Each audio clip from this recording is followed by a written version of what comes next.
சம்மந்தியை காப்போம், மகனை மீட்போம்ன்றதுதான் பயணம். கூட்டணி ஆட்சி தான் தமிழ்நாட்டில். இப்ப எந்த மூஞ்சி வச்சு எடப்பாடி பழனிசாமி அடுத்து வருகிற சுற்றுப்பயணத்துல பிரச்சார பயணத்துல எந்த மூஞ்சி வச்சு பேசுவார்? பிஜேபி RSS ஓட சித்தாந்தம் அதிமுக குதிரையில அது ஓடாத குதிரைன்றது தமிழ்நாட்டு மக்களுக்கு தெரியும். அந்த குதிரையில ஏறி சவாரி செய்யணும். எல்முருகன் ஒரு ஸ்டேட்மெண்ட் கொடுப்பாரு, அண்ணாமலை ஒரு ஸ்டேட்மெண்ட் கொடுப்பாரு, நயனா நாகேந்திரன் ஒரு ஸ்டேட்மெண்ட் கொடுப்பாரு. உங்களுக்கு சோறு வேணாலும் போடுறோம், ஓட்டு போட மாட்டோம்னு சொல்றாங்க. சொல்லிட்டு அவர் சிரிப்பாரு நிர்வாகி. தமிழ்நாட்டோட நிலைமை மோடிக்கு தெரியும், அமித்ஷாவுக்கும் தெரியும், JP நட்டாவுக்கும் தெரியும், எடப்பாடி பழனிசாமிக்கு தெரியும். திமுகவை திட்டணும், திமுகவை விமர்சிக்கணும்ட்டு ஒரு சைடு, திமுகவோட தலைவர் இதெல்லாம் கொஞ்சம் தூரம் லெஃப்ட் ஹேண்ட் ட்ரீட்மெண்ட் தான். CM needs assessment. நம்மளது எப்படி போயிருக்குது ஆட்சி மக்கள் கிட்டன்றது அதுல கேள்வி கேட்கிறாரு. நீங்க நானு எல்லாரும் போயிட்டு கோயிலோட அபகிருத்திக்காக விரிவாக்கத்திற்காக நம்ம எல்லாம் நிதி போட்டா அத கல்லூரி கட்டுறாங்க. அறநிலைத்துறைக்குன்ற ஒரு சட்டம் இருக்கு தமிழ்நாட்டுல. அந்த சட்டத்துல பள்ளிகள் கல்லூரிகள் தொடங்கலாம். தொழில்துறையில நம்பர் 1 மாநிலமா தமிழ்நாட்டு இருக்குதுன்னா அது காரணம் திராவிட மாடல் நாயகன்.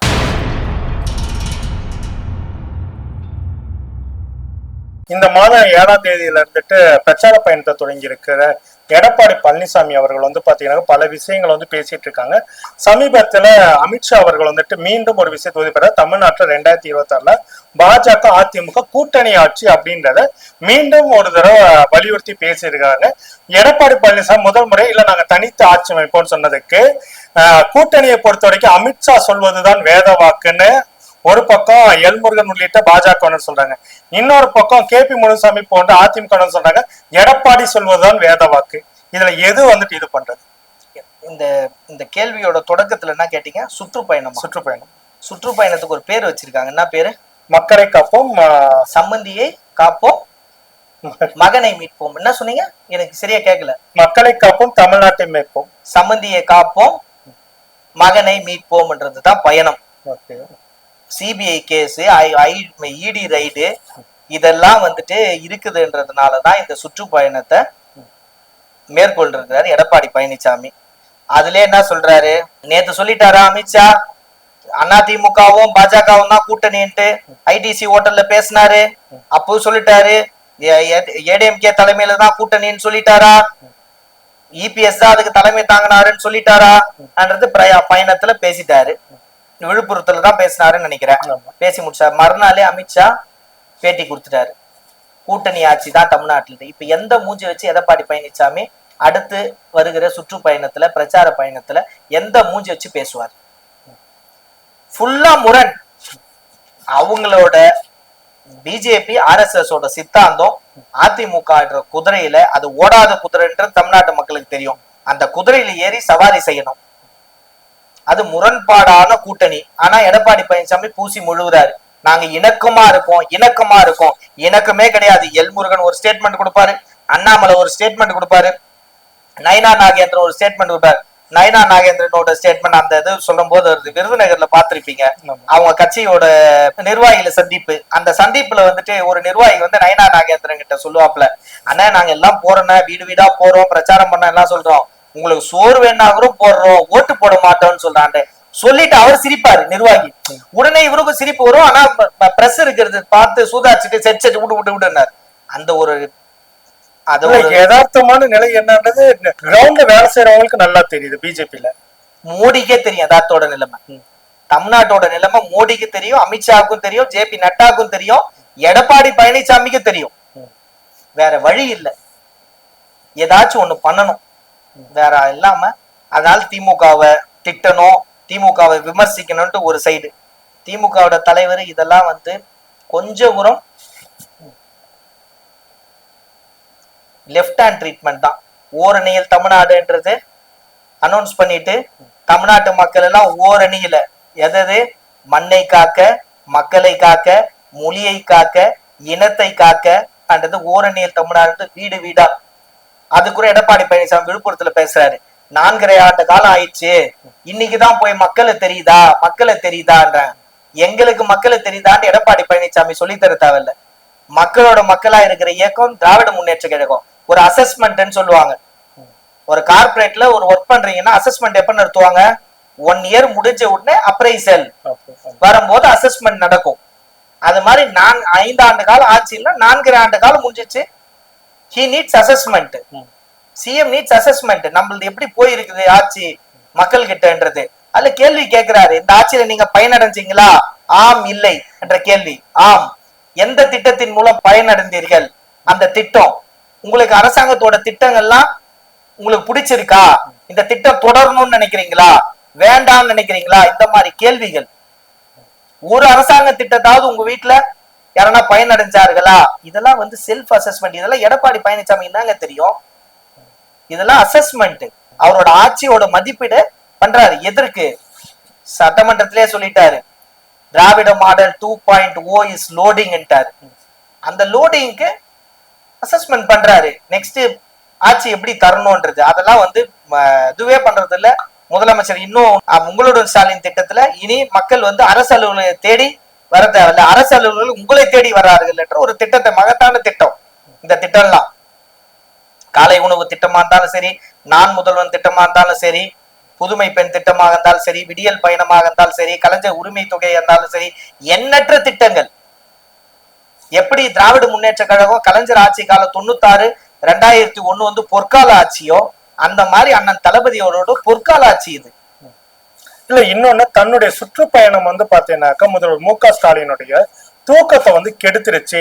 அதனாலதான் அறநிலைத்துறை கட்டக்கூடிய கோயில்கள் குறித்து சொன்ன கருத்தை தவறா திரித்து இது பண்ண, நான் கல்விக்கு எதிரி கிடையாது, கல்லூரிகள் வந்துட்டு அரசாங்கம் தொடங்கணுமே தவிர இந்த மாதிரி துறைகள் மூலமா தொடர்ந்தாக்க நிதி பத்தாம அந்த கல்லூரிகள் வந்து மூட வேண்டிய சூழல் வரும்னு தான் நான் வந்து சொன்னேன். அதை திமுக வந்து திருச்சி பேசுறாங்க, என்ன கல்விக்கு எதிராக காட்டுறாங்க அப்படின்னு சொல்றாங்க. எடப்பாடி பழனிசாமிக்கு இன்னொரு பேர் இருக்கு தெரியுங்களா? அவருக்கு நிறைய பேர் வச்சிருக்கீங்க. பல்டி பழனிசாமின்னு ஏற்கனவே வந்து அவர் முதலமைச்சரா இருக்கும் போது நாங்க ஹேஷ்டேக்லாம் ட்ரெண்ட் பண்ணிருக்கோம். பல்டி பழனிசாமின்றது அவர் ஒண்ணு சொல்லுவாரு, மறுநாள் விளக்குவாரு. இதை பார்த்திருக்க நேயர்கள் வந்து கோயம்புத்தூர்ல பேசினாரு. கோயம்புத்தூர்ல எடப்பாடி பழனிசாமி என்ன பேசினாருன்றது தயவு செஞ்சு பாருங்க. அது எழுதி தந்தது இப்ப விஜய்க்கு எழுதி தந்தது அருண் சொல்றல, அது மாதிரி அங்க எழுதி தந்தது வந்து RSS கோயம்புத்தூர்ல. கிளீனா சொல்லியிருப்பாரு, கோயிலோட இடத்த நீங்க நானு எல்லாரும் போயிட்டு கோயிலோட அபகிருத்திக்காக விரிவாக்கத்திற்காக நம்ம எல்லாம் நிதி போட்டா அத கல்லூரி கட்டுறாங்க, அது தவறு இல்லையா? பள்ளிக்கூடம் கட்டுறாங்க. மக்கள் உண்டியில காசு போறது கோயில வந்துட்டு நல்ல சுத்தமா பராமரிக்கிறதுக்காகவும் கோயில வந்துட்டு வளர்க்கறதுக்காகவும். நீங்க அதை வச்சு கல்லூரி கட்டணும். கோயில் வந்து அதாவது உண்டியல்ன்றது இருக்கு. உண்டியல்ல அன்னதான உண்டியல்ன்றது இருக்கும், திருப்பணி நடக்கிறதுக்காக உண்டியல் இருக்கும், சிலது வந்து டொனேஷனுக்காக போடுறது இருக்கும், எல்லாமே இருக்கும். இது பண்ணாதீங்க அது பண்ணாதீங்கன்றது மக்கள் வந்து அந்த உண்டியல போடல. பள்ளி பண்ணக்கூடாதுன்றது அந்த கோயிலுக்கு அறநிலைத்துறைக்குன்ற ஒரு சட்டம் இருக்கு தமிழ்நாட்டுல. அந்த சட்டத்துல பள்ளிகள் கல்லூரிகள் தொடங்கலாம் கோயிலோட நிர்வாகத்தின் பெயரில்ன்றது இருக்குது. ஏங்க இது வந்து எவ்வளவு கேவலமான விஷயம். கோயிலோட பணத்துல வந்துட்டு சாமியோட பெயரால் 10 பேர் கல்வி தந்தா சாமிய மகிழ்ச்சி அடையும், சாமிய மகிழ்ச்சி அடையும். அந்த மாதிரி திட்டங்களை வந்துட்டு நீங்க எதிர்க்கிறீங்கன்னா திரும்ப என்ன பண்ணிட்டாரு, அதை நெகட்டிவ் ஆயிடுச்சு. எல்லாரும் பேச ஆரம்பிச்சுட்டாங்க. RSS ஓட சங்கியா மாறிட்டாரு எடப்பாடி பழனிசாமி, முழுசா சங்கிய சந்திரமுகியா மாறிட்டாரு என்றது கேவலம் வந்துட்டா மறுநாள் மாத்திட்டாரு. அதுக்கு முதலமைச்சர் தெளிவா கொடுத்துட்டாரு விளக்கத்தை. பெரிய ஒரு பக்தவச்சலம் காலகட்டத்திலேயே இது நடந்ததுன்றதும் சொல்லிட்டாப்ல முதலமைச்சர். இவங்க தலைவரா இருக்கிற எம்ஜிஆர் காலகட்டத்திலே பழனி ஆண்டவர் கோயில் உள்ள கல்லூரிகள் தொடங்கப்பட்டது என்றதும் சுட்டி காட்டுறாரு. சட்டத்துல அந்த சாராம்சம் இருக்கு, பள்ளிகள் தொடங்கலாம் கல்லூரிகள் தொடங்கலாம் என்றது இருக்குதுன்னு சொல்லிட்டாரு. போன ஆட்சி காலத்துல இதே எடப்பாடி பழனிசாமி கூடுதல் வகுப்பறைகளை கட்டி திறந்திருக்காரு. அப்ப முதலமைச்சர் கேள்வி கேட்டாரு, அந்த வகுப்பறையை தொடங்கும் போது நீங்க என்னவா இருந்தீங்க, தூங்கிட்டு இருந்தீங்களா என்றது கேள்வி கேட்டார். அப்போ அவரோட ஆட்சி காலத்துல அந்த வகுப்பறை கட்டினாங்கன்ற நாலேஜ், பேசிக் நாலேஜே கிடையாது. ஏதோ RSS கொடுத்தாங்க பேப்பரை நம்ம பேசுறோம் என்றதுதான் பேசுறாப்லே தவிர எடப்பாடி பழனிசாமி பத்தியும் டோன்ட் கேர், விஜய் பத்தியும் டோன்ட் கேர். முதலமைச்சர் பொறுத்த வரைக்கும் மக்கள் மக்கள் மக்கள் பணி, இயக்கத்தோட பணி உழைப்பு உழைப்பு உழைப்பு. அதை நம்பி தேர்தலை சந்திச்சக்கூடிய இயக்கம் தான் திராவிட முன்னேற்ற கழகம், திமுகவோட தலைவர்.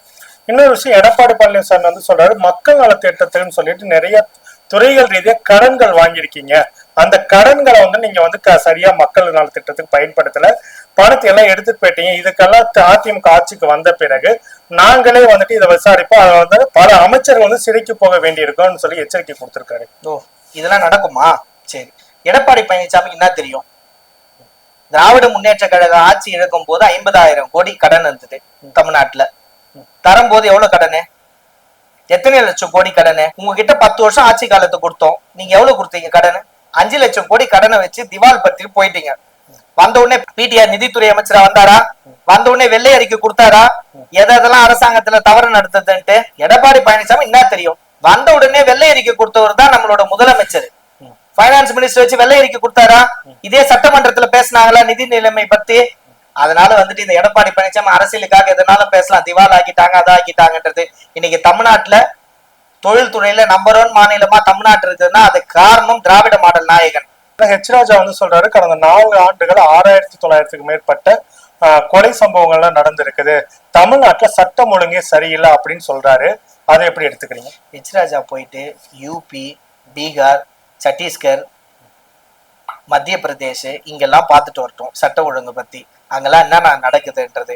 தமிழ்நாட்டுல இருக்க சட்ட ஒழுங்கு வந்து ஆண்டுக்கு ஆண்டு குறைந்துட்டு இருக்குதா ஏறிட்டு இருக்குதான்னு பார்க்கட்டும். ஒவ்வொரு போலீஸ் மானியத்திலையும் தளபதி அவர்கள் வந்து முதலமைச்சரா இருக்கிற போலீஸ் மானியத்தை இப்போ விளக்குறாப்புல. ஒவ்வொரு ஆண்டுகள் எப்படி சட்ட ஒழுங்கு பிரச்சனை இருக்குதுன்றது ஒவ்வொரு வாட்டியும் சொல்றாப்புல தளபதி. எந்த ஒரு தவறு நடந்தாலும் இரும்புக்கரம் கொண்டு அடக்குவோம்ன்றது. எங்கேயாவது இது வரைக்கும் தவறு நடந்து குற்றவாளிகள் கைது செய்யப்படாமல் இருந்தால் சொல்லுங்க. விளம்பர மாடல் வந்து அவர்தான். ஏன்னா ஒருத்தர் பிறந்த நாள் வரும், தலைவர்களுடைய பிறந்த நாள், பனையூர்ல போட்டோ வச்சிருவாரு, அங்க பூ போடுவாரு, போட்டோ எடுத்து வெளியே போடுவார். அங்க இருக்க சிலைக்கு கூட மாலை போட கூட போக முடியாத ஒருவர் மழை வந்துட்டு இருக்கு, திருவண்ணாமலை, சென்னை, விழுப்புரம் மழையால கடுமையாக பாதிக்கப்படுகிறது. நீங்க கட்சியை தொடங்கிட்டீங்க, ஆனா நீங்க